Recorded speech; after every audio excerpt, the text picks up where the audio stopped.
কাশ্মীর সংকটে পাকিস্তান ভারত দ্বন্দ্বের মূল কেন্দ্রবিন্দু এবং অঞ্চলটির ভবিষ্যৎ নির্ধারণে কাশ্মীরিদের মতামতকে উপেক্ষা করা অযৌক্তিক, এমনটাই মন্তব্য করেছেন পাকিস্তানের সাবেক পররাষ্ট্র সচিব আয়েস আহমেদ চৌধুরী।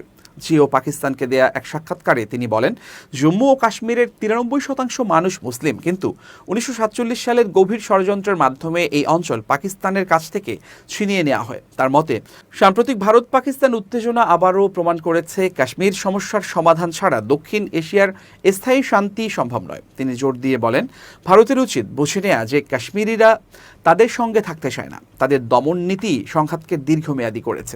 আয়াত চৌধুরী আরও বলেন, পাকিস্তানের পরিমিত পাল্টা জবাবে ভারতের আতঙ্ক এটা প্রমাণ করে ন্যায় বিচারের শক্তি এখনও আছে।